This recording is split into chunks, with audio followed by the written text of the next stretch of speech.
G'day and welcome everybody to our fireside chat series, Tech Leaders in Focus, brought to you by Scalable Leaders. Now, first of all, let's start with the Australian custom of acknowledgement of country. I would like to acknowledge the traditional custodians of the land we're on, and I would also like to pay my respects to elders past, present, and emerging.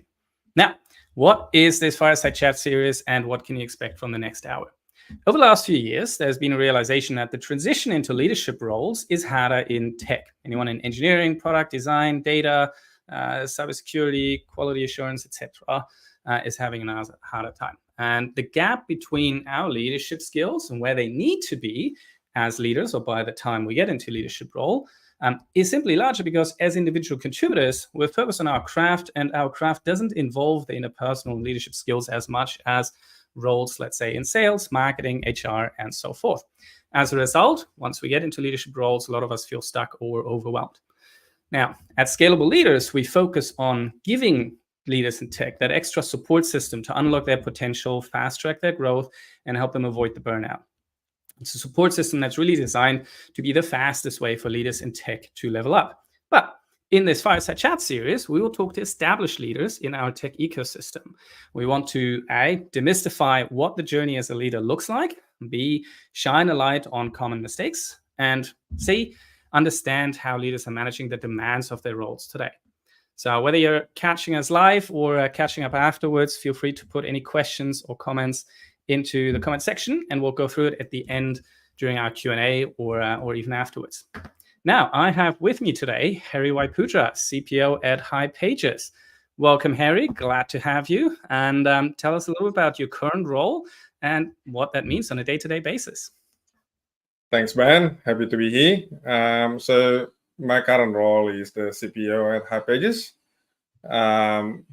So I'm responsible for product, experience, and also data analytics and insights.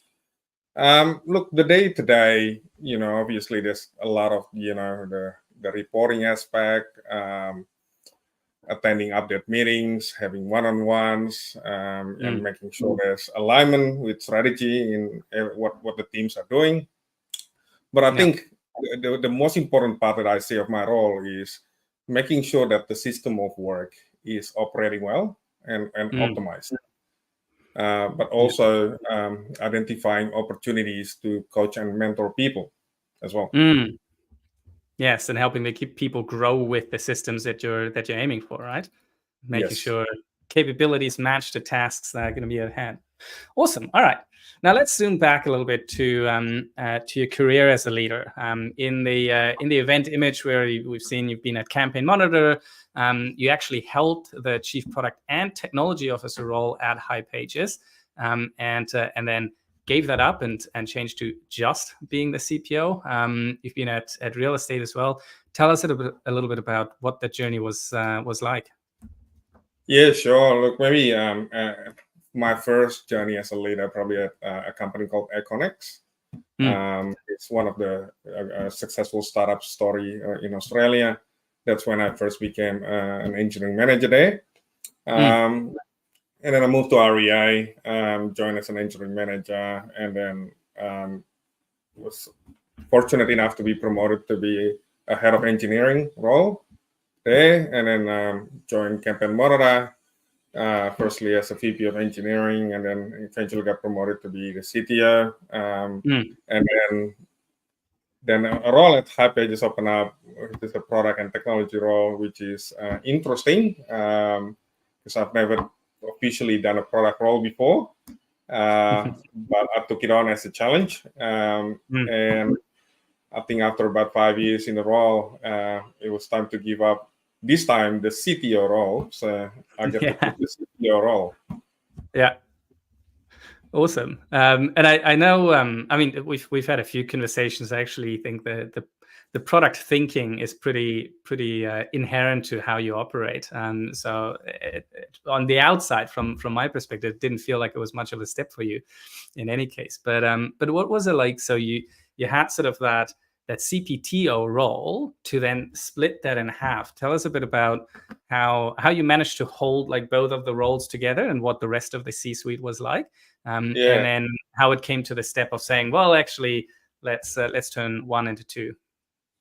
Yeah, so I think about 5 years ago when this role first came up, I think that's when the start of a similar, like a CPTO role start booming in Australia. I think I probably get one of the very first few CPTO roles in Australia. Yeah.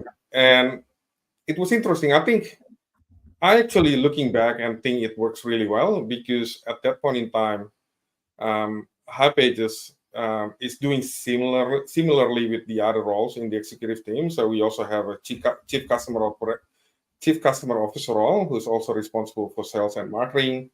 But we also have a chief financial and operations officer, who's also responsible for finance and operations. So really, the exec team is pretty small. It's only about 4 or 5 people. So that, in my mind, is manageable. But also at an early stage of transformation, which is what I did a lot at the early days in hipages. To be honest, it's much easier to have both. So I can lay the foundation of the end-to-end product development upfront, and then when it's all nice and ready, well, it's never nice, but when it's ready, it's time to split. Yeah, I've and we've had a chat about this. I've been in a pretty similar situation where product and tech were initially very, very dysfunctional and felt like people are chucking things over the hedge. So integrating that for a transformation made a lot of sense. And then once the exec team grows, if you're just one CPTO in a room of 5, 6, 7, 8 other more commercially oriented executives, it becomes a pretty lonely space. It does help to have that dynamic with someone else. Awesome. Okay. Now let's go to Aconex. So your first leadership role. How did you get picked as a leader, and what was that like for you? Sort of that transition. Yeah, I think, look, I think you got to put your hand up if you want to lead. You cannot just wait and expect someone going to pick you. You kind of have to put yourself out there and say, hey, I'm interested to be a leader.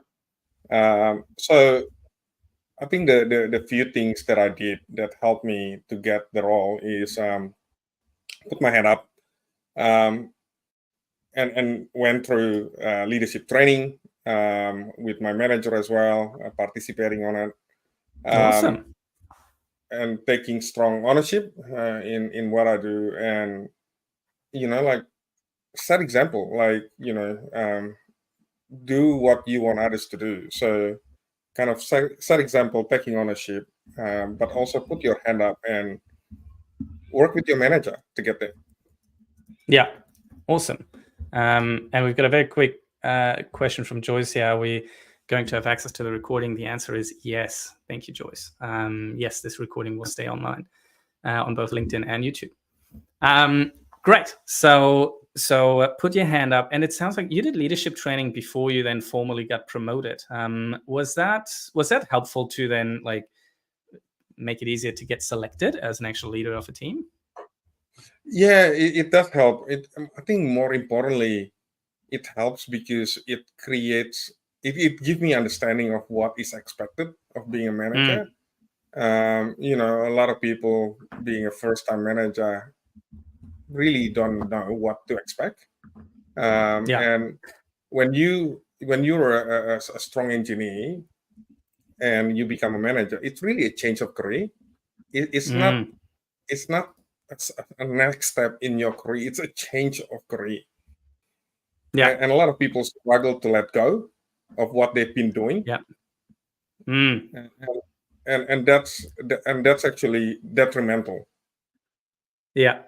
I've talked about this week at a conference in Brisbane, where the pivot you're making is, especially as an engineer or any of the tech roles, really, you're shifting away your focus from being a solver of technical problems to being a solver of people problems, and the skill set of having salary discussions, giving feedback, and motivating team members, taking care of the culture of your team. It really is a very different one. But I see so many people getting chucked into leadership roles without any sort of training or extra support.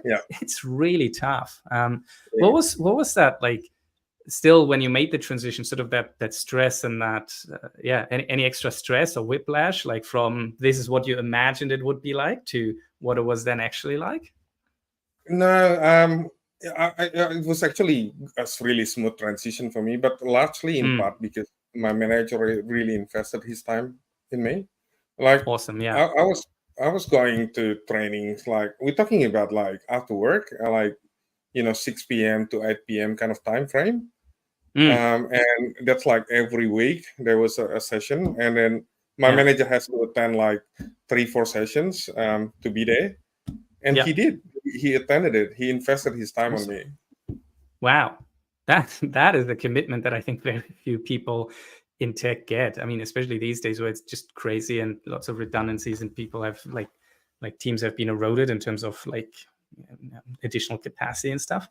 That is super rare. But I mean, awesome, right? I mean, this is funny enough what we advocate for: that extra support, that extra time, the runs on the boards, the commitment to that training outside of work hours, and it, well, clearly it works. I mean, your journey has been pretty fast and straight to the top. So that's awesome. We're going to talk about that a bit more later. Who inspired you then as a leader? Like who did you sort of take as maybe as a role model, or what approaches to leadership did you try to incorporate into your own style at first? Look, it's mainly my managers that I really stand on the shoulder of giants, in my opinion. Like my first manager, his name is David Sheridan. I remember, I was an engineer working on a very complex problem, and I was staying back. I was the only one in the office, before I arrived, like 8 p.m. at night. And I turned around, I didn't realize he was there. He was there in the office. And I asked him, like, what are you doing here? Oh, it's okay, I'm just doing other things. But I know he was there to support me. And I learned very quickly, like that's servant leadership is very important. And it leaves a huge impression in me. The second manager, his name is Paul Smith, that was at Econex. He was the one that invested his time in me. He's very people person, and I remember when I first became manager, I was very stick approach, and I was like very stick. And he said to me, he gave me an advice, said like, Harry, for every stick, give 10 carrots. So he taught me a lot about positive reinforcement. Look for the best in people, and that's leave a huge impression in me. And probably the last person that leaves a massive impression in me is a person named Richard Donnell, who was my manager at REI. He's a system thinker, and you can see how his mind works in looking at system and breaking down the system and optimizing the system. I learned so much about system thinking from him. And those three things is what helped me to be a leader today, which is servant leadership, growing people, and system thinking. Yeah, awesome. You've had really good leaders. You've been, I mean, compared to a lot of the stories that I've heard, you've been very, very fortunate. I'm glad that you acknowledge that as well. But yeah, it's awesome to hear that these kind of leaders exist still. Okay, now we all make mistakes, especially early on in our leadership journey, and I think you already talked about sort of learning. All right, instead of just using the stick, using the carrots as well. What else was there like early on that you did really well, and things that you in hindsight would have done differently? In your approach, any mistakes you've made? Yeah, look, I think I'm naturally a trusting person, so I was started with a position of trust, and I think that helps me a lot in my journey. I always be surprised on how people surprise me. Because when you trust people, you actually almost like giving them 90% chance of success. as opposed if you don't trust people, you're pretty much giving them 90% chance of failure. Yeah. And I've always been surprised at, like how much when you let go of control, you actually gain much more. Mm. And that's a Yeah. lesson that I've been learning. My natural, like human natural tendency is to gain control, Yeah. and to be in control of their own destiny. But let go control, and you'll be surprised at how much more you gain from that. Yeah. It's interesting. One of the sorry, yeah. Yeah, look, that's to me is one of the successes that that I think if I look back that carries me to today. Mm. But mistakes as well is you can't blindly trust as well, and I have the tendency to sometimes over trust. So trust. What I learned in my career is trust comes in a lockstep. So you always start with the position of trust, but then you verify, and then you trust more, and you verify more, and you trust more, and like it's a lockstep. Yeah. And one of the mistakes I had, for example, was I trusted a person too much, and I didn't verify enough to the point that by the time I found out, it was too late, and it creating a lot of issues within the team. Yep. Yeah, I've been there. But it's interesting. There's a great talk from Dan Pink on human motivation on TEDx. And, the general model. What people are looking for is purpose, mastery, and autonomy. And the autonomy is really what brings out the passion in a lot of people and the drive. And so it really resonated with what you said at the beginning, right? When you trust them and you give them at least a sufficient amount of autonomy when they're ready, when they've got the skills, yes, that's when they feel free, and that's when they want to work towards their own destiny, and they tend to do a lot better, especially in tech where we do so much creative problem solving. That's right. And sort of the confines of just a very strict box is it doesn't get the most out of a lot of people. I Right. have two musings that this is out of script, by the way. I have two musings that I've been pondering lately, and keen to get your opinion, Ben. One of them is I observed that when you're in a room and someone take charge, someone take control, people will step back because they feel like, okay, well, somebody else already taking control. Unless you're an alpha male or alpha female, and you want to fight for the control.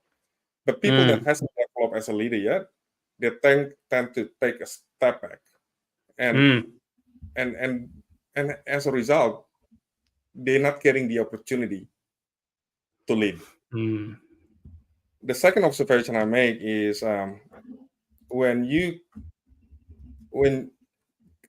there's a funny tension between control and constraint and autonomy. There's a study, I forgot who did it, but there's a study about kids in a park, and when there is no fence, when there's a fence surrounding the park, the kids are playing very close to the fence. But when the fence is removed, the kids are going into the center. Interesting. So sometimes autonomy doesn't mean there's no boundary. Sometimes boundary creates autonomy. It's easier for people to understand. The three leadership principles that I sort of set for myself, and that I'm sort of teaching others through Scalable Leaders as well, is bring clarity, generate energy, and empower people and individuals. And so for me, the clarity is all about creating more, what is our goal? What are we driving towards? What is the order of priorities? And also, what are our values or principles, right? Like, where are the boundaries if they exist? And I think in tech, a model with most humans works pretty well, where you don't create a lot of rules up front, but you set them as you go, and as you realize, all right, well, here people are veering off track a little bit too much, sort of as a pattern. And then generating energy is all about making sure people feel a sense of purpose and know that good things will happen when we get to where we want to go. And then empowering people is giving them autonomy when they're ready and giving them support and training when they're not ready or when what you're asking them is a little bit of a stretch for them. And I found it's really hard to give people autonomy when you don't have that clarity, right? So if you're using your analogy, if you're putting people into a field and you say just play, there is potentially all sorts of things that can happen depending on how your kids or the people are inclined. Whereas if you say build a ship, then chances are you get something that's a lot closer and people are collaborative a lot more. So I think boundaries don't have to be in here's all the things you must not do or else, but boundaries can be in the goals that you set, in principles that you apply. And having worked at Atlassian, they've got 5 values and they all seem pretty simple, but they are actually lived every day very well, at least while I was there. And they are pretty easy to follow, right? Don't fuck the customer. Well, you can do anything, but in every decision, make sure you don't F the customer. And we'll be okay. And it's sort of a great principle for tech companies anyway. Now, with sort of yes, the alphas naturally taking charge.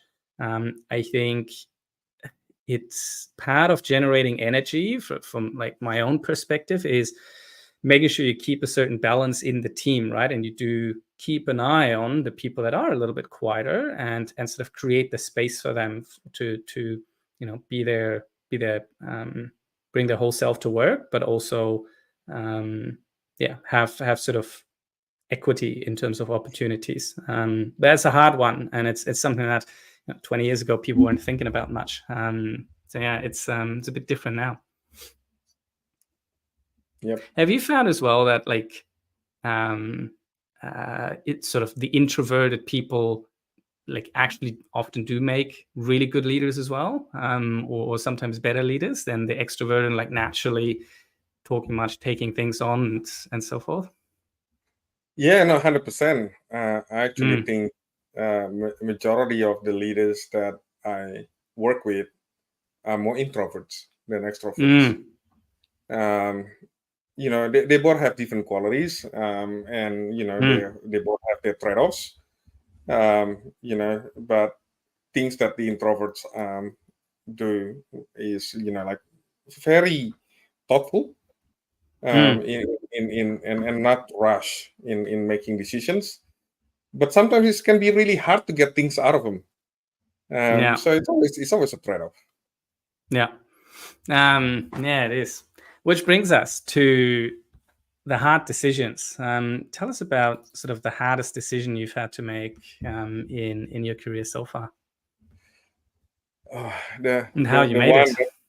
No, a lot. But the hardest one I can think back was the one at REI. So my role was the head of engineering for customer platform, and we built a lot of products for the real estate agents. But the bottleneck that we face is whenever we need to build something, we have to engage 2 other teams to do it. One is the back office system, and the other one is the reporting team. And that's because the system of work wasn't right. So they centralized teams, they're serving multiple customers. So we're just one of the customer, really. And hence it creates bottlenecks. So we're not in control of the end-to-end process. And then one day, upper management decided, hey, we need to combine all these 3 teams into one big platform team. It's called Group Platform. And they made me in charge of it. And then we're talking about 20 engineers here. So the hardest decision I had to make was to basically combine these 3 teams together and slice them horizontally. So, for example, one of the things that we created was from purchase to invoice. So the moment when the real estate agent do a purchase on the web, and then until they get an invoice, it's all responsibility of one of the team. That's just one of the examples. But what it does is create a system of work that minimize dependency, and everyone in there can deliver the best they can be. Yeah. But you can imagine reorganizing 120 people from 3 teams to 3 slash teams. That was painful. Yeah, I mean, we just talked about like bring clarity, and bringing clarity to 120 people on a rework as new work design is tough for anyone. So yeah, kudos, you led them through that. Org design generally is like one of the hardest things, like something that I find a lot of leaders don't think too hard about for a long time. They get promoted, they keep a team for some time, and they as they're trying to get the grips with leadership, they're just trying to keep the team running for a long time, and then maybe get better as a leader and get more out of people, and hope they can maybe add 1 or 2 people. But how to organize them efficiently, and then how to maybe create a better system with other teams, is something that I feel like a lot of companies would benefit from, and I don't see a lot of leaders actually thinking about that or taking action, because it can be scary, right? Like, what if it fails and everyone's looking at you, and you can communicate it, etc. So it takes guts to do something like that. It is, but at the end, if you don't fix the system, no matter how good your people are, they're going to fail, because the system is broken. And that's exactly what Deming said, right? 93% of the problem is caused by the system. I don't know how you get the number, but majority of the problem is caused by the system, not by the people. Yeah, no, I 100% agree. You're actually not doing right by people if you're avoiding that question and these reworks. So I 100% agree. It's I'm not sure if I've seen that stat that Damien saw, but a different presentation where like success factors of organizations and a simple org design that makes communication easy, and like makes it easy to figure out who is actually responsible for that thing is so important, and it just increases velocity and decision process and everything. It's it's one of the most important skills in my mind for leaders, certainly like once you get to leader level. Richard Donnell, the guy that I mentioned before, he once said to me, Harry, you always start with the structure and you overlay the people. Now, a lot of managers always start with the people, then build the structure around the people. You're gonna have suboptimized system. I've seen it work like in a very tactical sense for like 3 months or something like that. Yes. But it's I've always felt there's it's really important to be a little bit more strategic most of the time. But that's a whole different topic for another class. So let's recap some of the things that we've talked about, right? Like actually doing leadership training and putting your hand up for leadership opportunities before you get into that role is really important. I think Dave Wang last week talked about something similar, like invest in your skills before you're ready, so that you've got a head start on this, and that you're actually much more likely to be seen as a leader. And so it's that kind of stuff that we do as like with scalable leaders, where we have like one of the core pillars of the leadership development we do is sandbox sessions where people can practice, role play, discuss case studies, bring something that's bugging them to the session, and get feedback from peers on how to maybe solve that a little bit better, and go through challenges in a safe environment, instead of testing and prod where you might make some mistakes that are a little bit harder to come back from. And then of course there is a peer community, 24/7 support like on Stack Overflow, and a playbook that talks about principles and should make a lot of these tough decisions a lot easier. And org design is one of the things that I'm particularly fond of, that I think a leader needs to know more about than they do right now. And it's sort of one of the components that we talk about as well. The whole program, by the way, was all carefully put together with insights from people who worked in leadership positions at Google and Atlassian, Culture Amp, Sendel, executive coaches, and one of them actually has just been selected a global top 100 HR leader. So very, very grateful for the people that helped put this together. whether anyone on the call, whether you have a leadership development program or not, the most important thing I found is to actually put that strategy on how you want to develop yourself as a leader together.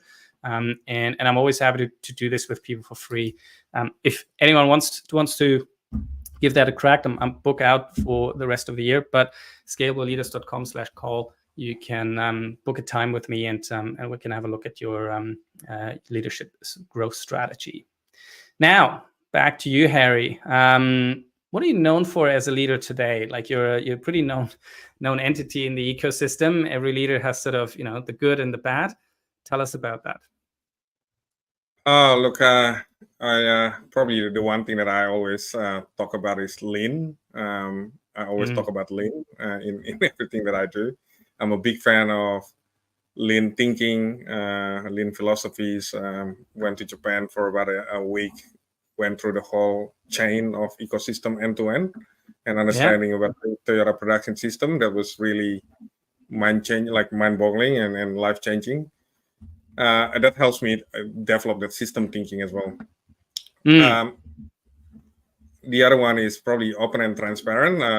That's one thing that I really value. Is like if you part of hipages, you'll see my calendar is open. Yeah, literally you can see every meetings that I have, who with and what have you. That's just one of my philosophy. The one of the bad things probably people hate me a lot is I love to eat snacks on my desk, and it's create a bit of a mess and loud, and people put headphones around me because of that. But oh well. At least I've got a crisp and clean system to work in.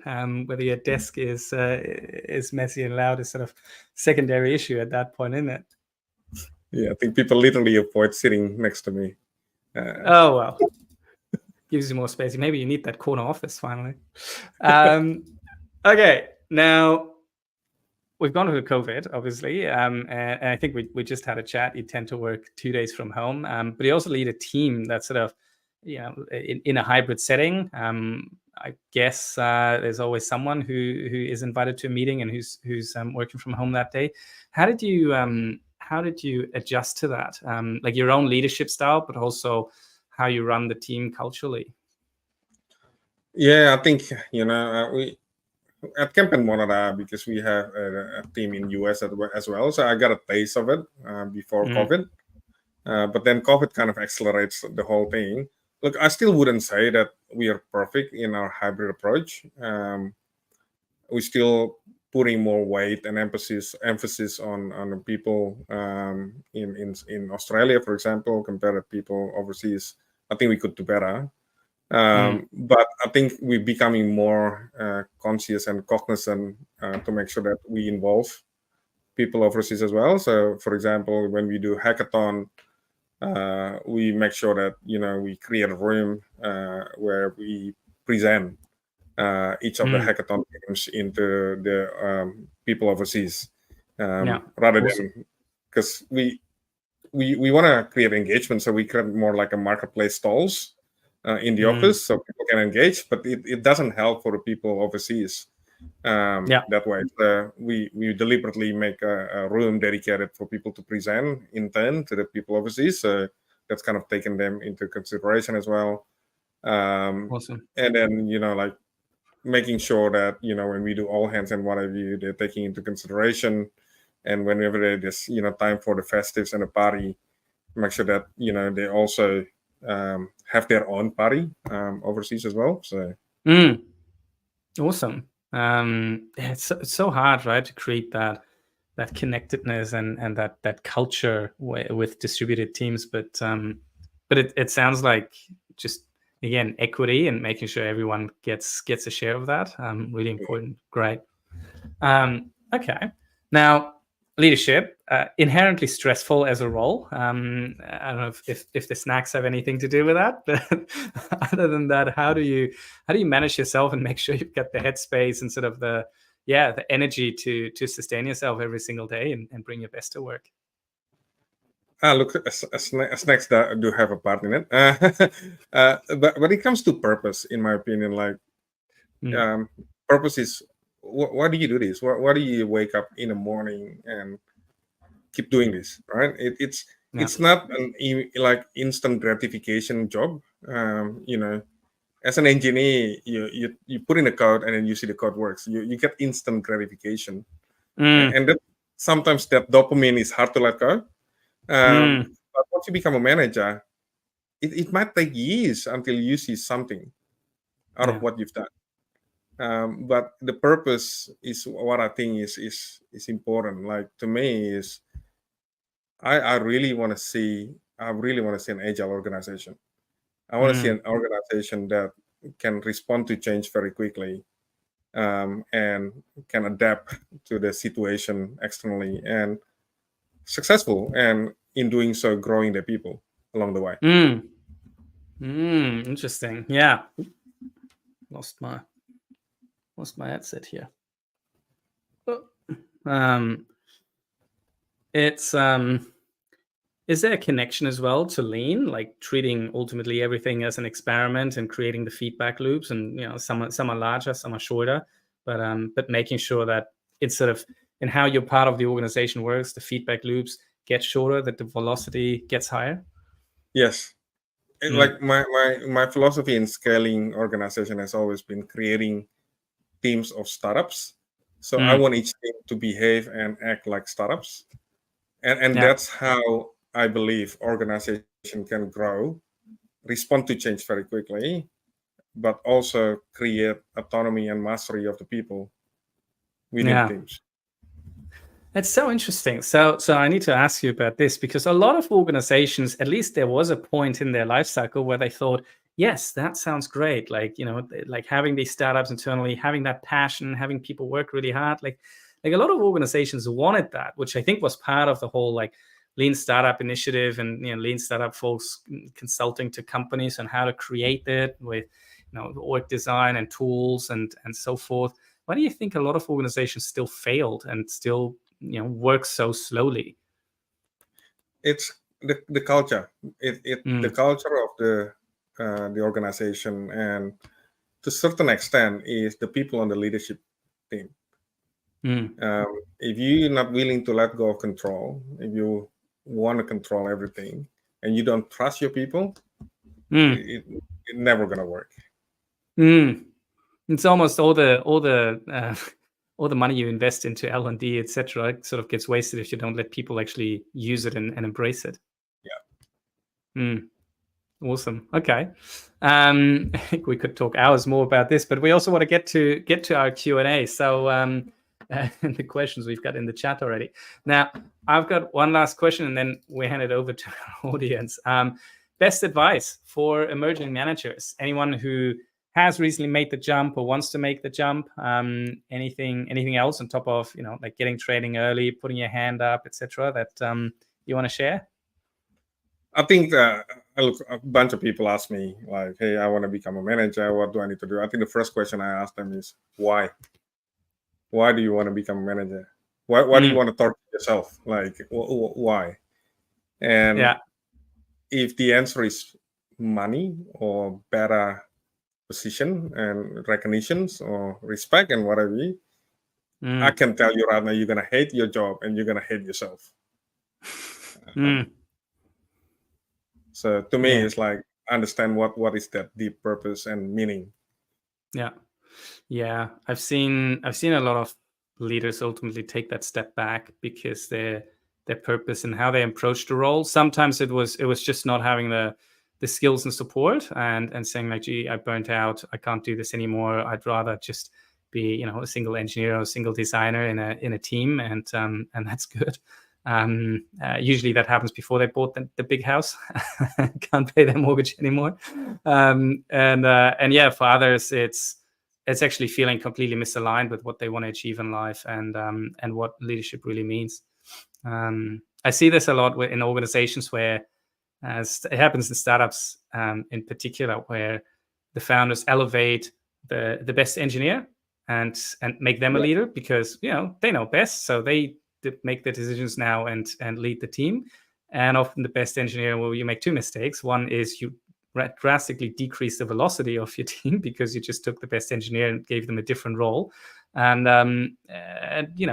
there's a good chance they actually loved it, and they were better off just being an engineer, and someone else could have made a better leader.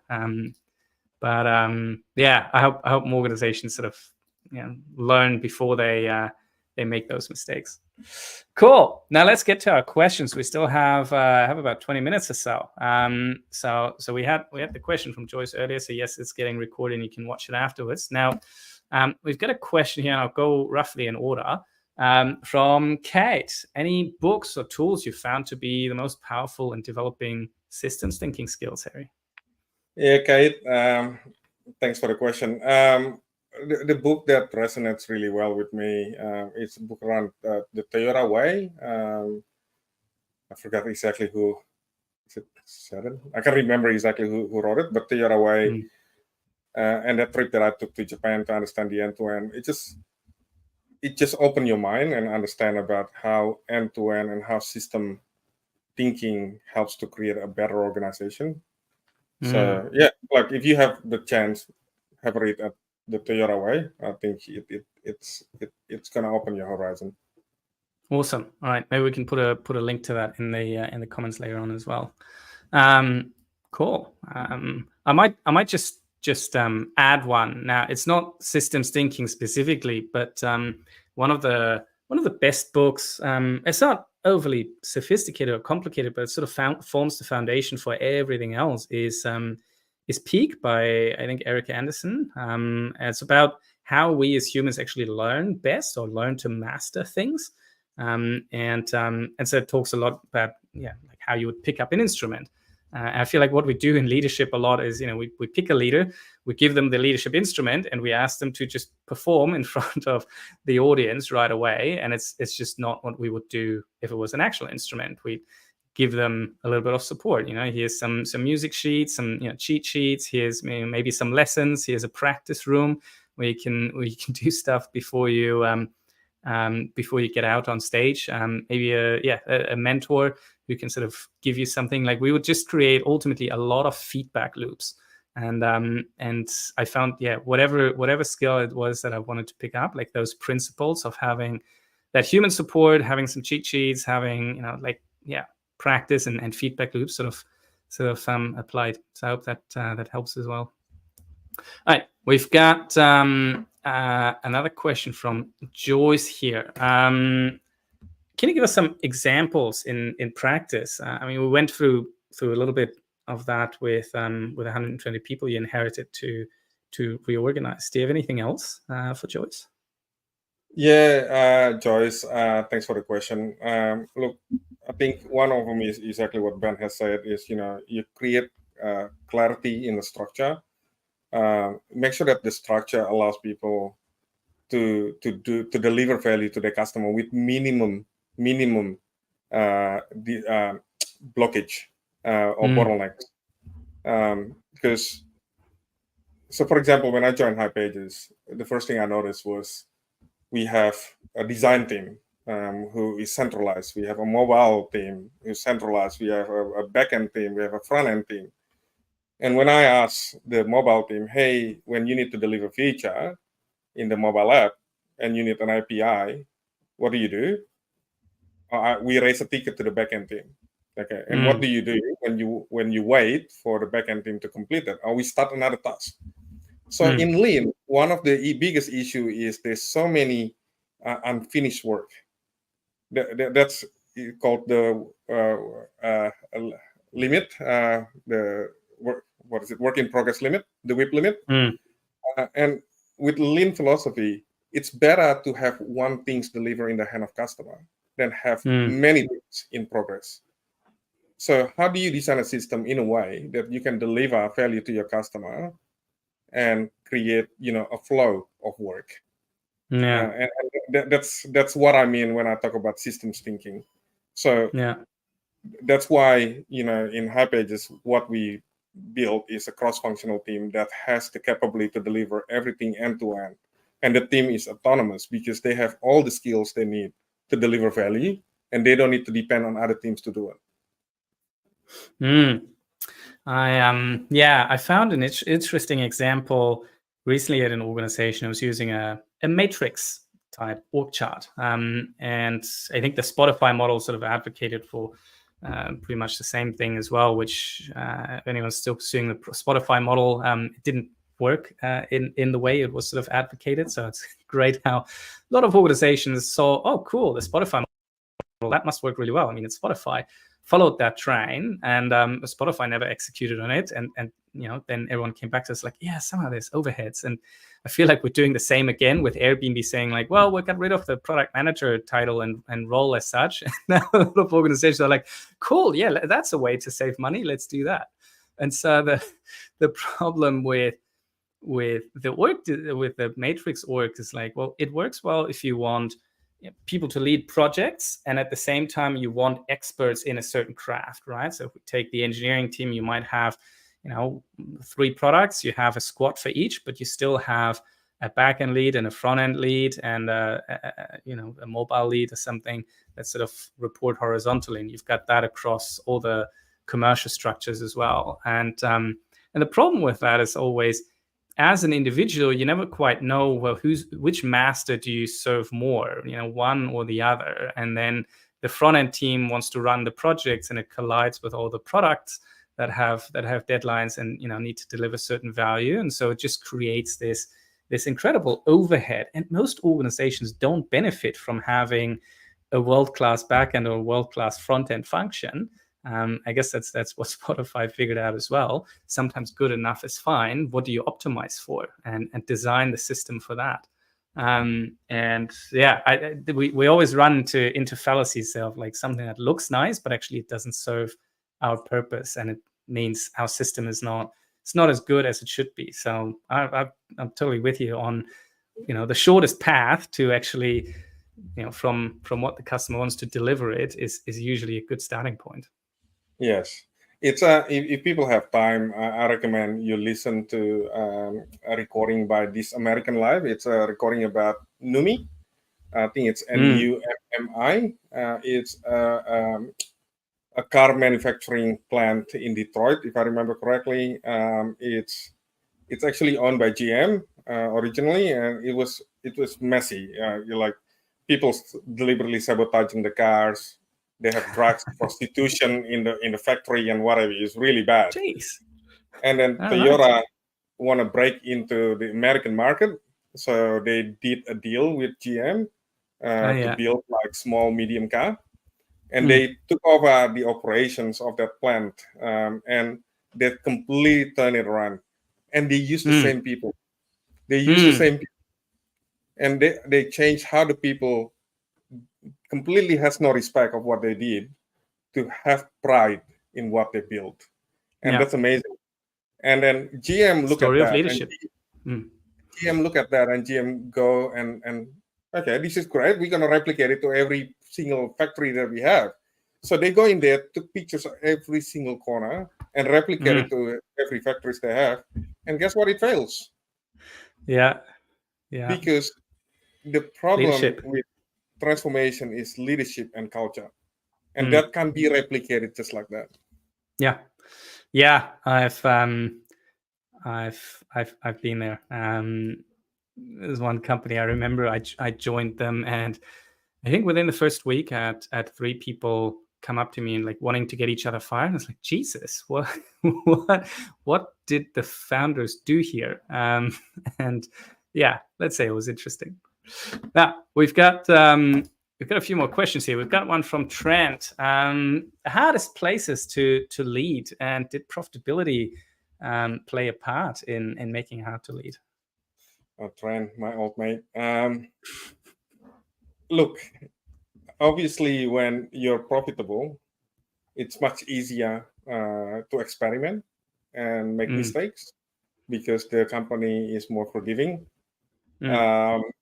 But if the company is not profitable, that's hard, and that's really hard. You need to get the buy-in. hipages, when I joined, wasn't profitable, but I was fortunate to have a CEO who trusts me, and I think that's what I look for when I have someone that can trust me in what I'm about to do. That goes a long way. So hipages is hard from the execution point of view, but it's actually easy from the part that I gained the trust of my CEO to be able to execute.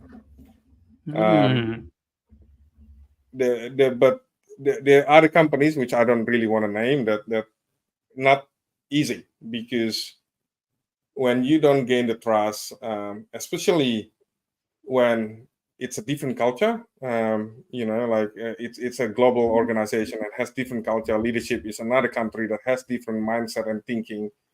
It's much harder. Yeah. It's much harder.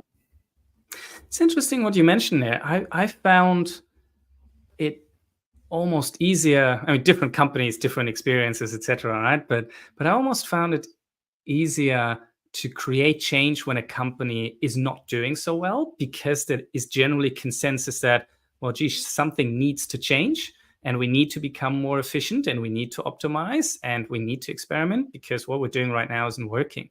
Whereas if a company is profitable, growing well, maybe it doesn't have, hasn't taken on investment or has no external stakeholders, etc., investors, etc., no board, there's almost complacency. It's like, no, what we're doing works fine. Don't rock the boat too much.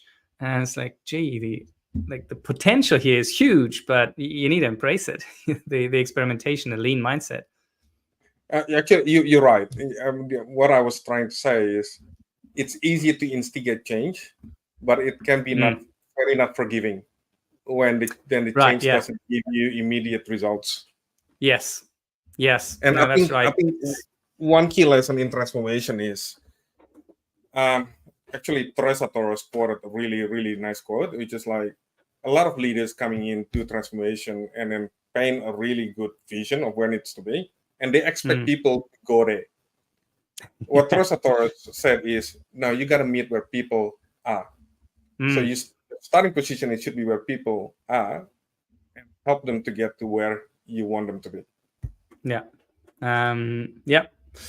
Awesome. All right. Now we've got more questions. We've got one from Richard here. Thanks for loving the candid interview. Now, biggest personal development, change, improvement you've undertaken, Herry?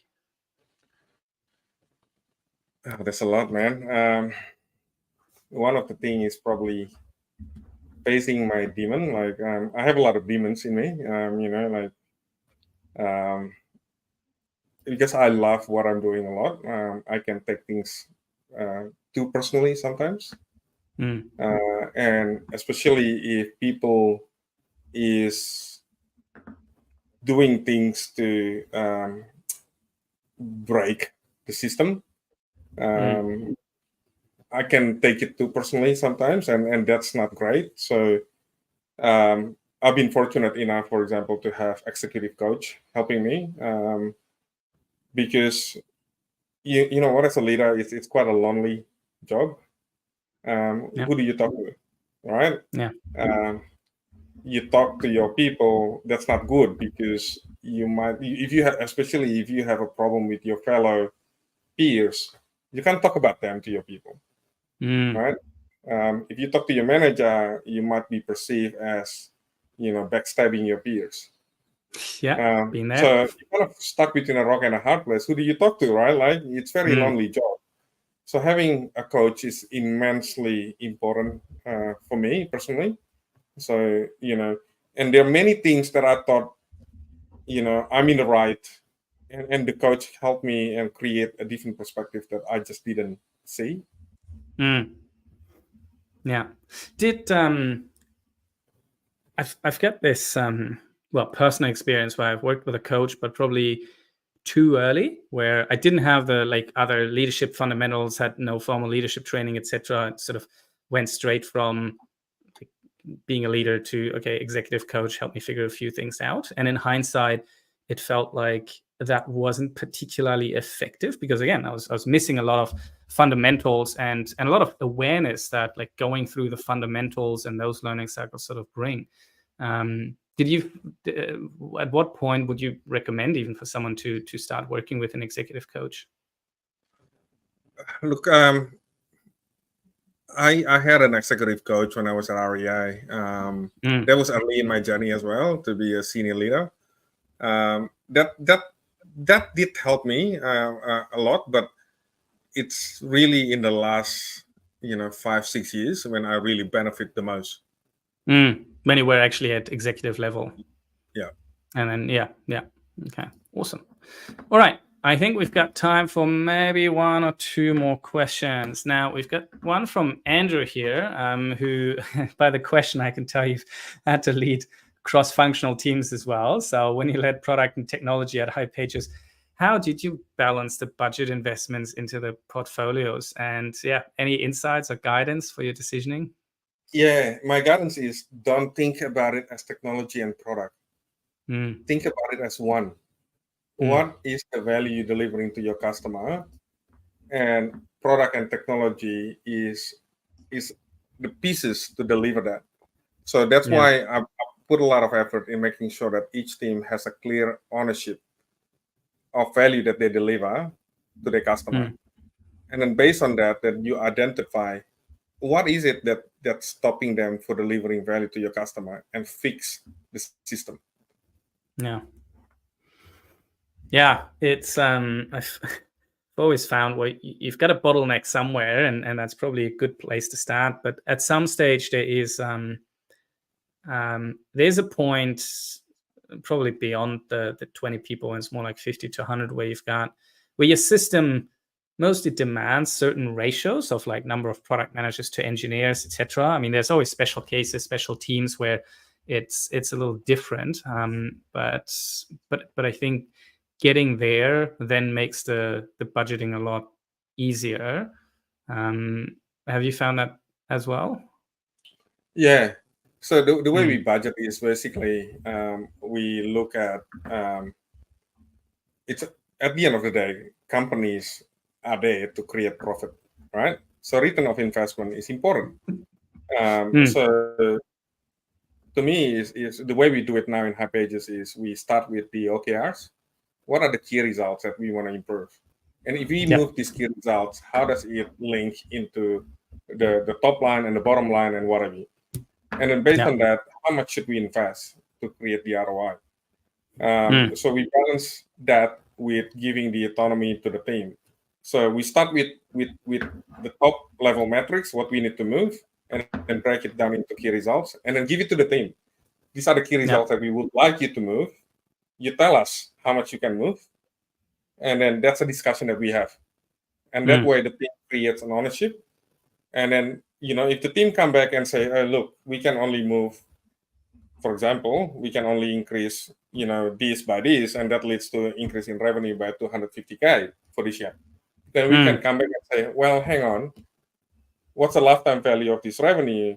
What we're going to have next year? If next year is another 250K, it's pretty clear to us that the ROI doesn't make sense. The team costs us $1.5 million, yet it's going to generate only 500K. Yeah. Right. So what can we do here? So that's a discussion that needs to be had.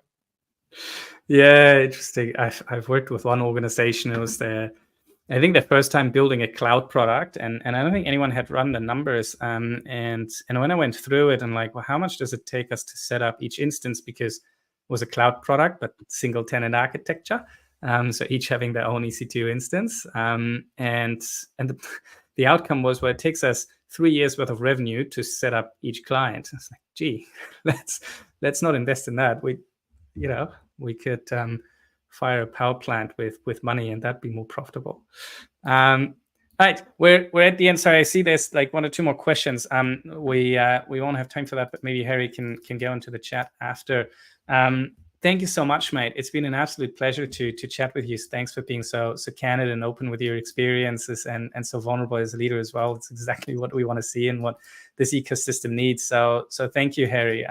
Is there anything that you want to share with our audience today? Any announcements? Anything you need help with? No, thank you. I really enjoyed the chat. Well, we're always looking for people. So we have an opening for a PM for data platform. So if you're interested, let me know. Reach out to me. Excellent. Well, based on the chat for today, I might submit my resume. No, it's been great, mate. And yeah, I can see why there were a lot of RSVPs to the event and why so many people were keen to work with you and learn from you. That's it, everybody. And let me just say, your curiosity and dedication to mastering leadership and joining these things is a huge asset to our ecosystem as well. That's how we develop more leaders like Herry and others we've had on the series. Our next fireside chat is with Andreas Mamaras, who, funny enough, also used to be at Campaign Monitor and went on to work with Different, which is a scale-up that just closed its doors and is now at Domain. It'll be next Wednesday, same time, same place, basically, 12 p.m. Right on LinkedIn. You can find it in the events on the Scalable Leaders page.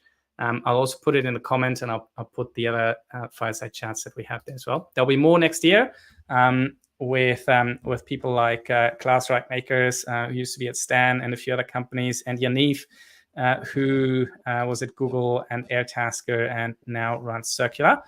If you have any other leaders you want to hear from, mention them in the event or send me a note otherwise. And yeah, for anyone on their leadership journey, if you need any help whatsoever, feel free to just pick a time in my calendar, scalableleaders.com/call, and let's have a look at them and yeah, and either work out a strategy for you and how you can overcome them. Or if I can't help you, I'll send you in the direction of people who can. That's it. Have a wonderful rest of your day, everybody, and hopefully see you in the next one. Bye. Thank you all.